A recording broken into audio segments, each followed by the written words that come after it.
Well, today was a first alert weather day for Southeast as well as South Central, but we're going to see another first alert day for Southeast after we just had our first heavy snow of the season making landfall. Now, for South Central, these hurricane force winds are going to remain into tomorrow. However, they won't be nearly as strong as how strong they were this weekend. But again, Southeast just saw the first heavy snow of the season. But of course, temperatures are about to plummet down into single digits, mostly for those lows, but be ready for colder temperatures ahead.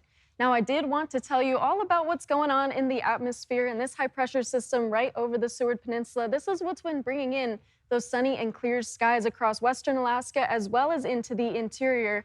And this low pressure system out in the Gulf of Alaska is the reason why we're seeing so much snow into Southeast. But it's pretty interesting because those high winds we've been seeing in Matsu more specifically are a result of these two pressure systems working together. Now you can see as this jet stream flows, we see that convergence between these two high pressure systems. Another thing that's really interesting is the direction of this wind is coming in at a northeast angle, and those wind directions in Matsu have been coming from northeast. So it's really cool just to see why exactly those things happen as a result of just high pressure and low pressure.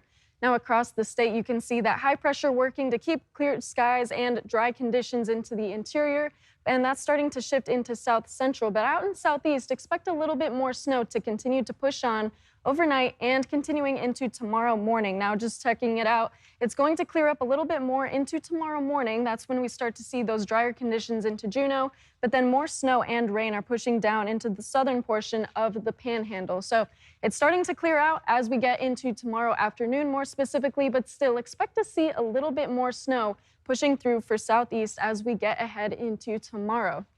Now, again, I wanted to show you that we had that record snowfall for December 7th from today. 9.6 inches of snow fell as of this morning. And the last time we saw this much snow on a December 7th was back in 1975, where we saw 7.2 inches of snow.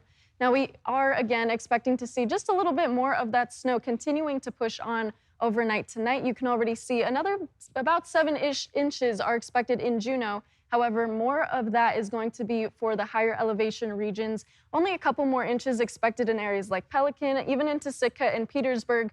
But then we're going to see mostly rain pushing out into areas like Craig and Ketchikan. But don't worry, I have everything you need to be ready for tomorrow, and that is our Southeast forecast accessories. So make sure that you are staying geared up with your winter boots as well as that shovel. It's going to stay handy as you're trying to get out of your driveway for tomorrow morning. So that's really the thing to expect. But again, most of that snow is going to push in the overnight hours, but those stronger winds are starting to push through about 35-mile-per-hour wind gusts. And you notice those temperatures already starting to drop.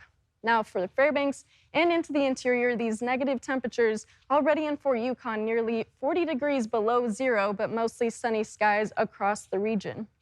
Now, for the North Slope, mostly cloudy skies, but these temperatures are staying above zero, so that's still a win up in the North Slope near the Arctic. But out in western Alaska, we still have high wind advisories as well as those cold weather statements, and that's because you can already see those cold temperatures as well as those stronger wind gusts, but still, those are going to expire into tomorrow, where we're going to see calmer conditions moving throughout the week. Those temperatures still staying near 10 degrees. Now, out in the Aleutians, we're seeing these temperatures dropping just slightly, very light to scattered showers in areas like Unalaska and out into Adak with these wind gusts up to 45 miles per hour and a little bit stronger in St. Paul. Now, for South Central, we're seeing these mostly sunny skies as a result of that high pressure pushing out into South Central. Some rain and snow pushing in for Kodiak, but then we're going to see more of those clear skies into the Copper River Basin and into Matsu. But again, these strong winds are going to continue into tomorrow, so be careful and be ready for more windy days ahead, especially for tonight and into tomorrow. So with your 7-day forecast, you can already see these temperatures beginning to drop more and more. Michaela?